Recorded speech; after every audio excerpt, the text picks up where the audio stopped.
আপনি যদি রাতে একা থাকেন, বাঁশখালী ঘাটে যেতে সাহস করবেন কি? এখানে শুধু নদী নেই, বরং লুকিয়ে আছে হাজারো আত্মার কান্না, অদৃশ্য ভয়ের ছায়া আর মৃত্যু, যা অপেক্ষা করছে প্রতিটি পা তলে। সাহসী হলে আমি আপনাকে শোনাব এই গ্রামে কি ঘটে রাতের অন্ধকারে। কিন্তু মনে রাখবেন, একবার পা দিলেই কেউ আর ফিরে আসে না। বাংলাদেশের এক প্রত্যন্ত অঞ্চলে একটি গ্রাম আছে। বাইরে থেকে একেবারে সাধারণ মনে হয়। সবুজ মাঠ, ধানের শীষে ভরা ক্ষেত, কাঁচা রাস্তা ধরে হাঁটলে চারপাশে পাখির ডাক, আর মানুষজনও সাধারণ।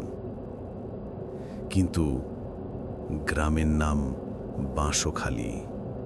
এই নাম শুনলেই গ্রামের মানুষজনের বুকের ভেতর কেমন এক শীতল ভয় নেমে আসে। কারণ এই গ্রামের পাশেই আছে এক পুরনো ঘাট। স্থানীয়রা একে বলে বাঁশখালী ঘাট। দিনে সেখানে পানি তোলা হয়, গোসল করা হয়, কিন্তু রাতে কেউ ওদিক তাকাতেও সাহস পায় না। বলা হয় এই ঘাট শুধু এক নদীর ঘাট নয়, এটা হচ্ছে মৃত্যু আর আতঙ্কের আরেক নাম। অনেক বছর আগে যখন গ্রামটা নতুন করে গড়ে উঠছিল, তখন থেকেই অদ্ভুত কিছু ঘটনা ঘটতে শুরু করে। রাতে বাঁশঝাড় থেকে অদ্ভুত শব্দ শোনা যেত। প্রথমে ভেবেছিল হয়তো শিয়াল বা বন্যপ্রাণীর শব্দ, কিন্তু সমস্যা হলো যখন কেউ ওদিকে যেত আর ফিরত না। একজন কৃষক নাম হাফিজুল রাতে গরু খুঁজতে বেরিয়েছিল। সেদিন গ্রামের সবাই শুনেছিল বাঁশঝাড় থেকে এক ভয়ঙ্কর চিৎকার ভেসে এসেছিল। কিন্তু হাফিজুল আর কখনো ফেরেনি। তারপর থেকে মানুষজন ওই জায়গাটিকে এড়িয়ে চলতে শুরু করল। কেউ বলে সেখানে আত্মারা ঘোরে, কেউ বলে পুরনো অভিশাপ ঘাটটিকে গ্রাস করেছে।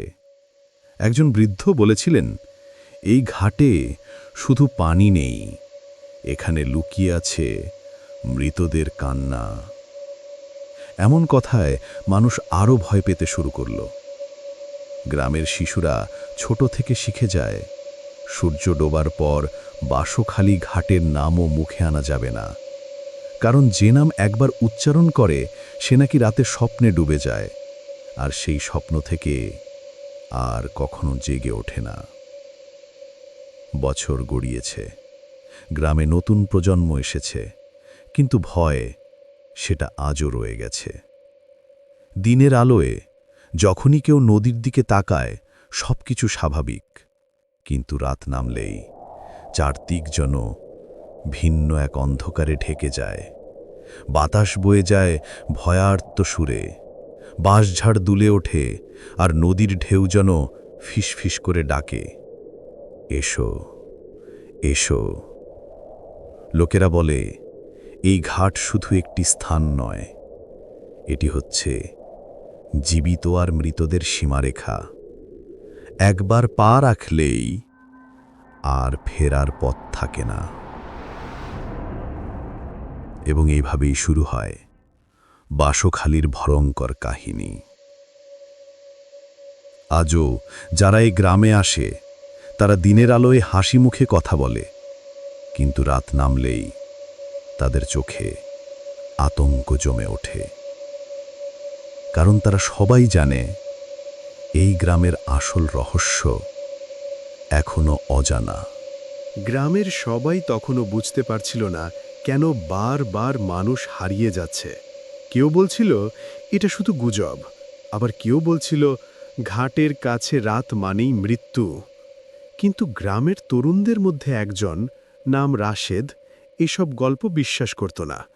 তার বয়স মাত্র 20, চোখে একরাশ জেদ, মুখে হাসি।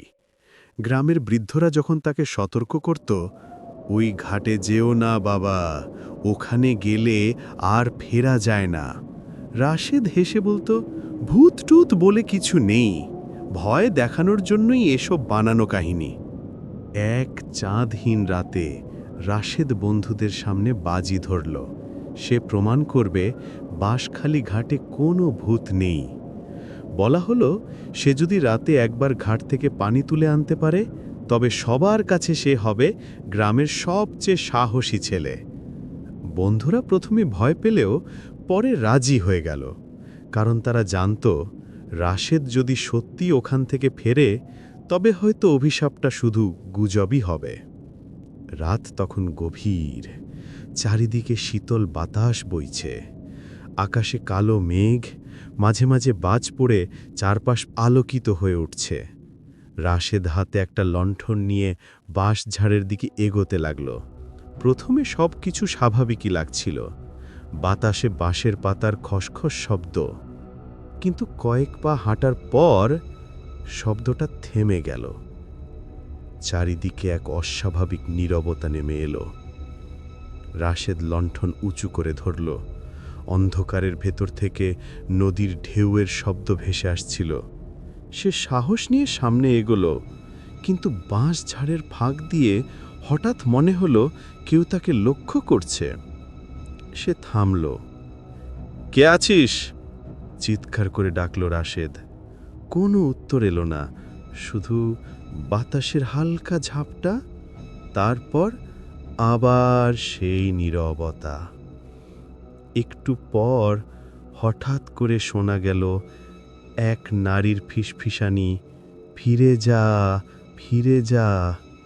রাশেদের বুক কেঁপে উঠল, কিন্তু সে সাহসী ভান করে বলল, আমি ভয় পাই না, আমি এসেছি প্রমাণ করতে। সে ঘাটের কাছে পৌঁছে হাঁটু গেড়ে বালতি ডুবালো, কিন্তু পানি তোলার সাথে সাথেই নদীর পানি যেন লাল হয়ে গেল। মনে হলো সেটা রক্ত। লণ্ঠনের আলো কেঁপে উঠল, আর তখনই তার পিছনে দাঁড়িয়ে গেল এক সাদা শাড়ি পরা নারী, চুল এলোমেলো, চোখে শূন্য দৃষ্টি। তার ঠোঁট থেকে শুধু বের হচ্ছে ভাঙা কণ্ঠে কান্নার শব্দ। রাশেদ ঘুরে তাকাতেই লণ্ঠনের আলো নিভে গেল, চারিদিক ডুবে গেল অন্ধকারে। বন্ধুরা দূর থেকে অপেক্ষা করছিল, কিন্তু রাশেদ আর ফিরল না। পরদিন সকালে গ্রামবাসী ঘাটের ধারে গিয়ে দেখল পানি এখনো রক্তের মতো লাল, আর পাশে পড়ে আছে রাশেদের লণ্ঠন। কিন্তু রাশেদ, সে যেন মাটির সাথে মিশে গেছে, তার কোনো চিহ্ন পাওয়া গেল না। সেদিনের পর থেকে গ্রামের মানুষরা আর কোনো সন্দেহ করেনি। তারা জানল বাঁশখালী ঘাট শুধু গল্প নয়, ওখানে সত্যি কিছু আছে। রাশেদ আর কখনো ফিরে আসেনি। ঘাটের ধারে পাওয়া গিয়েছিল শুধু তার লণ্ঠন আর রক্তমাখা পানি। এই খবর ছড়িয়ে পড়তেই পুরো গ্রাম যেন কেঁপে উঠল। মানুষজন বুঝতে পারল এতদিন ধরে যে ভয়কে তারা গুজব ভেবেছিল তা আদতে এক ভয়ঙ্কর সত্যি। গ্রামের বাজারে, চায়ের দোকানে, উঠোনে, সব জায়গায় শুধু একটাই আলোচনা, রাশিদের কি হয়েছিল। কেউ বলল ওকে ভৌতিক আত্মা টেনে নিয়েছে, কেউ আবার ফিসফিস করে বলল ওর আত্মা নাকি এখনো ঘাটে ঘুরে বেড়ায়। শিশুরা ভয় কেঁদে উঠত, নারীরা সন্ধ্যা নামার আগে দরজা জানালা আটকে দিত, পুরুষরাও রাতে আর বাইরে বেরোত না। গ্রামের এক বৃদ্ধ মসজিদের আঙিনায় দাঁড়িয়ে বললেন, আমি ছোট থাকতে দেখেছি ওই ঘাটে যারা যায় তারা আর ফেরে না, মৃতদের আত্মা এখানে আটকে আছে। তারপর গ্রামের সবাই একসাথে সিদ্ধান্ত নিল কেউ আর রাতের বেলা ঘাটের দিকে যাবে না। কিন্তু ভয় শুধু ঘাটেই সীমাবদ্ধ ছিল না। অদ্ভুত সব ঘটনা ঘটতে শুরু করল সারা গ্রামে। কেউ রাতে ঘুমোতে গিয়ে হঠাৎ কান্নার শব্দ শুনত, কেউ জানালার পাশে দাঁড়িয়ে সাদা শাড়ি পরা মহিলার ছায়া দেখত, কেউ আবার অনুভব করত যেন কেউ গলা চেপে ধরছে। একজন মহিলা ভোরবেলা তার উঠোনে গিয়ে দেখে কাঁচা মাটির ওপর বড় বড় হাতের ছাপ, যেন ভিজে কাদায় কেউ হেঁটে গেছে, কিন্তু আশেপাশে আর কারো চিহ্ন নেই। গ্রামের তরুণরা, ভয় পেয়েও সাহস করে একদিন জমায়েত হলো। তারা চেয়েছিল একসাথে মিলে কিছু করবে। কিন্তু সেই রাতেই আবার অদ্ভুত ঘটনা ঘটল। গ্রামের মাঝখানে দাঁড়ানো এক পুরনো বট গাছ হঠাৎ অদ্ভুত শব্দ করতে শুরু করল। গাছের ডালগুলো নড়ছিল না, অথচ শোনা যাচ্ছিল, হা হা হা হা, তোমরা পালাতে পারবে না। লোকেরা আতঙ্কে ছুটে পালালো। সেই থেকে গ্রামের মানুষ শুধু ঘাটই নয়, পুরো গ্রামকে অভিশপ্ত ভাবতে শুরু করল। রাতে গ্রাম যেন মৃত্যুর নীরবতায় ডুবে যেত। শুনতে পাওয়া যেত পায়ের শব্দ, অথচ কেউ নেই। ফিসফিসানি, অথচ কোথা থেকে আসছে বোঝা যেত না। শিশুরা স্বপ্নে কাঁদত। কেউ কেউ সকালে মৃত পাওয়া যেত, শরীর শুকনো, চোখা ফাঁকা। মানুষ তখন বলতো, রাশেদের আত্মা আর অন্যদের আত্মা আমাদের দোষারোপ করছে। গ্রামের মসজিদের ইমামও একদিন বললেন, এই গ্রামকে রক্ষা করতে হলে সত্যিটা জানতে হবে। কেন এই ঘাট অভিশপ্ত, তার উত্তর খুঁজতে হবে। কিন্তু মানুষ তখন এতটাই আতঙ্কিত যে সত্যি খুঁজতে যাওয়ার সাহস কারও ছিল না। বলা হলো, বাঁশখালী ঘাটের বাঁশছাড়ের ভিতরে আসল রহস্য লুকিয়ে আছে। সেই রহস্য জানলেই বোঝা যাবে কেন মৃতেরা শান্তি পাচ্ছে না। কিন্তু সবাই জানত, যে কেউ ওই রহস্য খুঁজতে যাবে সে আর কখনো জীবিত ফিরে আসবে না। সেই দিন থেকে বাঁশখালী গ্রাম হয়ে উঠল ভয়ের রাজত্ব। দিনে সাধারণ জীবন চলত, কিন্তু রাতে মানুষ শ্বাসরুদ্ধ হয়ে বেঁচে থাকত। কারণ তারা জানত, অন্ধকার নামলেই মৃত্যু তাদের খুব কাছেই ঘুরে বেড়াচ্ছে। গ্রামের মানুষ শুধু ভয় কাঁপছে, কিন্তু কেন এই ভয়, কেন এই ঘাট অভিশপ্ত, সে উত্তর কেউ জানে না। তবে গ্রামের সবচেয়ে বৃদ্ধ লোক, নাম করিম বুড়ো, একদিন উঠোনে সবাইকে জড়ো করে বললেন, তোরা যদি সত্যি শুনতে চাইস, আমি বলি, বাঁশখালী ঘাটের ইতিহাস রক্তে লেখা। অনেক বছর আগে এই গ্রামে এক মহামারী ছড়িয়ে পড়েছিল। কলেরা আর প্লেগে একসাথে শত শত মানুষ মারা গিয়েছিল। মৃতদেহ এত বেশি ছিল যে শ্মশান বা কবরস্থানে জায়গা হচ্ছিল না। তখন গ্রামের লোকেরা নদীর ধারের এই ঘাটে লাশ একসাথে ফেলে পুঁতে রাখত। রাতভোর আগুন জ্বলত, লাশ পোড়ানো হতো, চারদিকে শুধু পোড়া মাংসের গন্ধ, চিৎকার, কান্না আর মৃত্যুর আহাজারি। এক রাতে সেই লাশগুলোর মধ্যে ছিল এক গর্ভবতী নারীও। তার মৃত্যু হয়েছিল রোগে নয়, বরং গ্রামবাসীর নিষ্ঠুরতায়। লোকেরা বলতো সে অভিশপ্ত, সেই নাকি মহামারীর কারণ। অতএব তাকে জীবন্ত আগুনে নিক্ষেপ করা হল। নারী তখন চিৎকার করে উঠেছিল, আমি মরব না, আমি তোদের ছেড়ে যাব না। তারপর আগুনে পুড়তে পুড়তে তার গলার শেষ শব্দ ছিল, এই ঘাট অভিশপ্ত হয়ে রইল, তোদের কেউ শান্তি পাবে না। সেদিন থেকে বাঁশখালী ঘাট শুধু লাশ পোড়ানোর জায়গা থাকল না, এটা হয়ে উঠল এক অভিশপ্ত ভূমি। গ্রামবাসীরা বলে, ওই নারীর আত্মা এখনও বাঁশ ঝাড়ে ঘুরে। রাত নামলেই শোনা যায় তার কান্না, আর কখনো কখনো তার হাহাকার ভেসে আসে নদীর ঢেউয়ের সাথে। কথিত আছে, সেদিন আগুনে পোড়ানো লাশগুলো সঠিকভাবে দাফন হয়নি, তাদের আত্মাও শান্তি পায়নি। ফলে শত শত মৃত আত্মা একসাথে আটকে গেছে ঘাটের মাটির নিচে। তাদের রক্ত, তাদের কান্না, তাদের হাহাকার সবকিছু মিশে গেছে নদীর পানিতে। এই কারণেই মাঝে মাঝে নদীর পানি লাল হয়ে ওঠে, আর যারা সাহস করে সেই ঘাটে যায় তাদেরও টেনে নেয় সেই মৃত্যুর অদৃশ্য হাত। বৃদ্ধ করিম বুড়ো কণ্ঠ নামিয়ে বললেন, তোরা ভাবছিস রাশেদ শুধু হারিয়ে গেছে? না, সেও এখন ওই শত শত আত্মার একজন হয়ে গেছে। তারপর লোকেরা নিস্তব্ধ হয়ে গেল।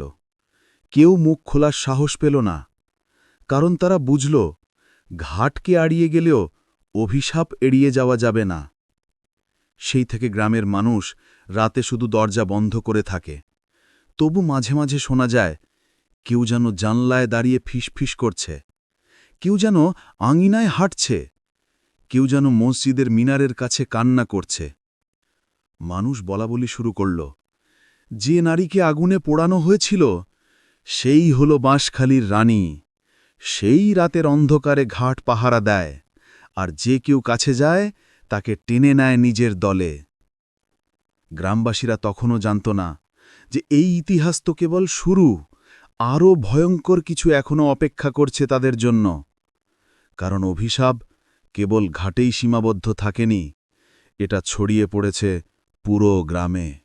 বাঁশখালী ঘাটের পাশেই আছে এক বিশাল বাঁশঝাড়। দিনে ওটা সাধারণ মনে হলেও রাতে যেন এক ভিন্ন জগতের রূপ নেয়।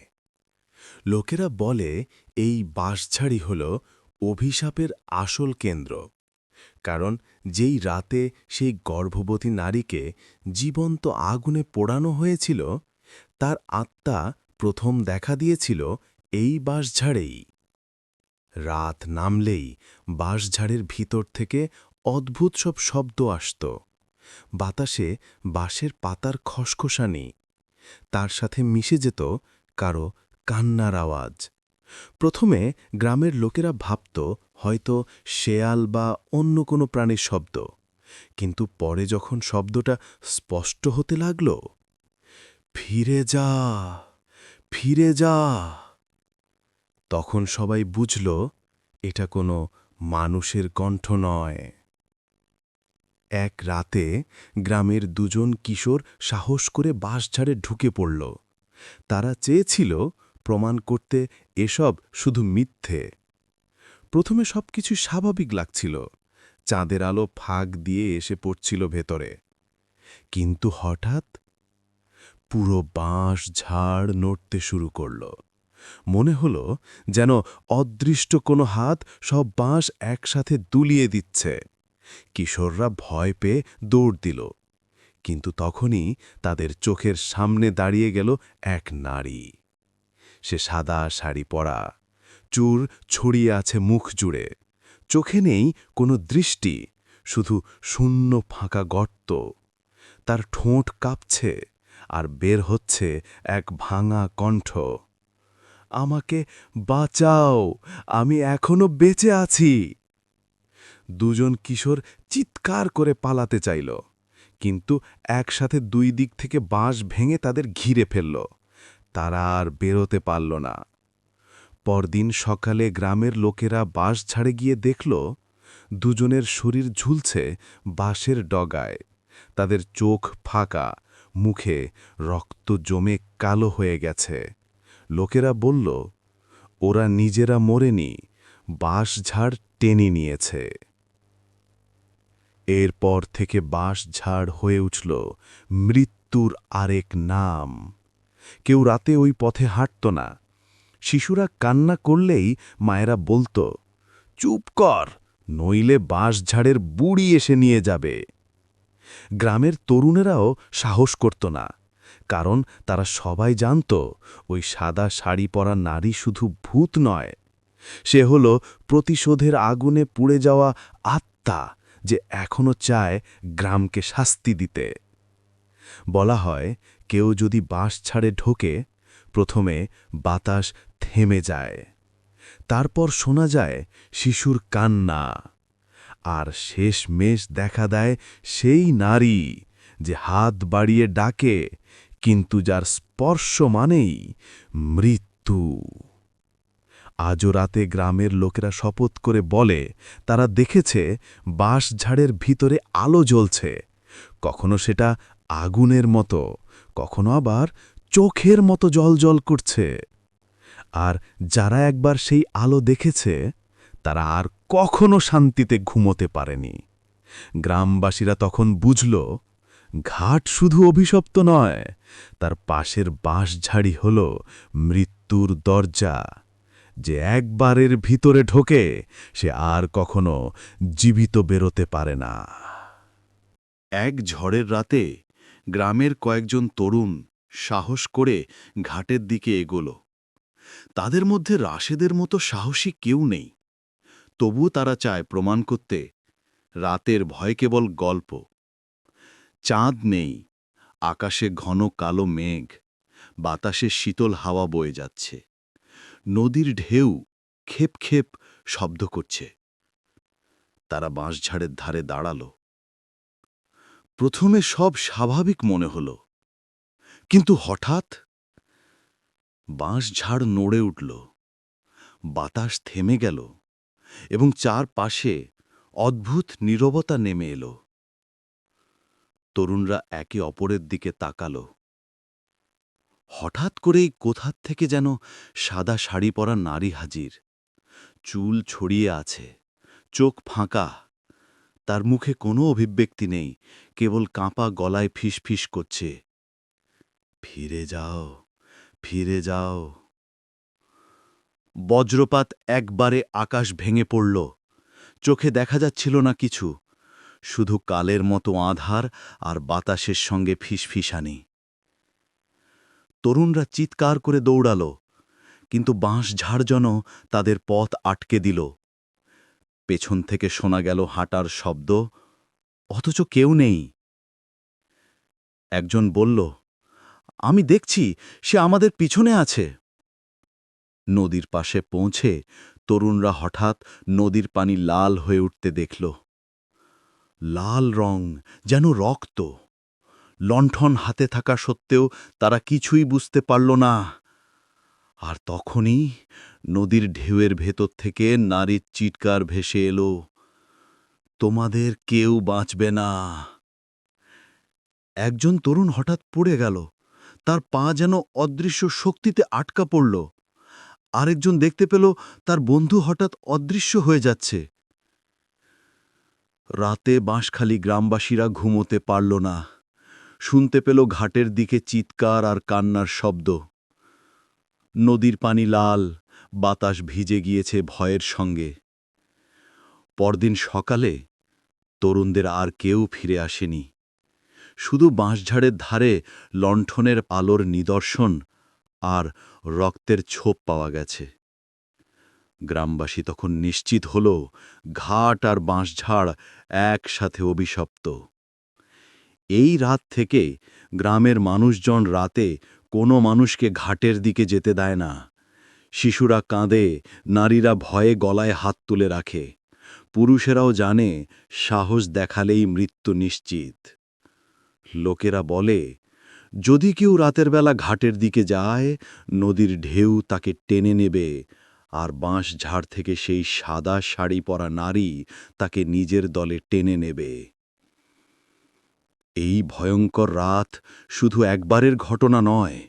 প্রতিটি ঝড়ের রাতে নদী লাল রঙে ভেসে যায়, বাঁশঝাড় তেপে ওঠে, আর ভৌতিক নারী আবার প্রস্থান করে মানুষের ভয় জাগাতে। গ্রামের মানুষের মনে প্রশ্ন, এ অভিশাপ কি কখনো শেষ হবে?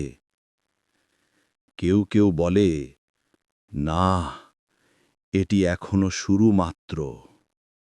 রাশেদ, বাঁশঝাড়ের অভিশপ্ত তরুণরা আর হাজারো অদৃশ্য আত্মা সবাই একসাথে এক ভয়ঙ্কর শক্তি হয়ে গেছে।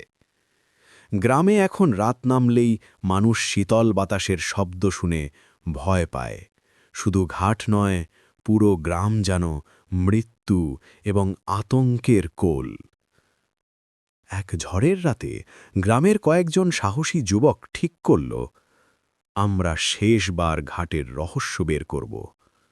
তারা বাঁশঝাড়ের দিকে এগোল। রাস্তার চারপাশে শুধু অন্ধকার আর বাতাসের ফিসফিসানি। কিন্তু তারা বুঝতে পারল না, আজ রাতটি তাদের শেষ রাত হতে যাচ্ছে। বাঁশঝাড়ের ভেতর ঢুকতেই তাদের চোখের সামনে হাজির হল সেই সাদা শাড়ি পরা নারী। চোখের শূন্য দৃষ্টি, মুখে ভাঙা হাসি। তার চারপাশে দেখা দিল অদৃশ্য আত্মারা, যারা একসময় নদী বা বাঁশঝাড়ে হারিয়েছিল, তাদের সব আত্মা এখন তার পাশে। তরুণরা চিৎকার করল, পিছনে দৌড়াতে চাইল, কিন্তু বাঁশঝাড় যেন তাদের পথ আটকে দিল। নদীর ঢেউ ভেসে আসছে লাল রঙে, আর বাতাসে মিলছে মৃতদের কান্না। একজন বলল, আমরা ফিরে যাব না নাকি? শুনতে পেল, না, কেউ বাঁচবে না। ফিসফিসানি যেন চারপাশে ভেসে গেল। তরুণরা তখন বুঝল আর কোনো আশার অবকাশ নেই। গ্রামের লোকেরা বাইরে দাঁড়িয়ে কান্না করছে, কিন্তু তারা কিছু করতে পারছে না, কারণ রাতের ভোরে ঘাট আর বাঁশঝাড় এক হয়ে গ্রামকে নিজের করে নিয়েছে। সেই রাতে কেউই ঘরে ফিরে আসেনি। আর যে লোকেরা আগের রাত পর্যন্ত বেঁচে ছিল, তারা দেখল ঘাটের পানিতে লাল রং, বাঁশঝাড়ের ভেতরে অদৃশ্য অশরীরী হাত। শেষ মুহূর্তে গ্রামের একজন বৃদ্ধ হঠাৎ কণ্ঠ দিয়ে বলল, আজও বাঁশখালী ঘাটে রাত নামলে শোনা যায় কান্নার শব্দ। শোনার সঙ্গে সঙ্গে চারপাশে হঠাৎ অন্ধকার। কেউ কিছু দেখল না, শুধু কানের কাছে ভেসে আসলো সেই ফিসফিসানি, এখনো শুরু মাত্র। এই রাতের পর গ্রাম কখনো আগের মতো হয়নি। সবার চোখে ভয়, মুখে সাসপেন্স। যারা সাহস দেখিয়েছে তারা আর ফিরে আসেনি। গ্রামের ইতিহাসে লিখিত হল, বাঁশখালীর ঘাটের অভিশাপ চিরকাল বেঁচে থাকবে। এভাবেই বাঁশখালীর গল্প শেষ হয়। কিন্তু কেউ কেউ বলে, এ গল্প শেষ নয়, রাতের আঁচড়ে ভয়ের নতুন অধ্যায় শুরু হয়।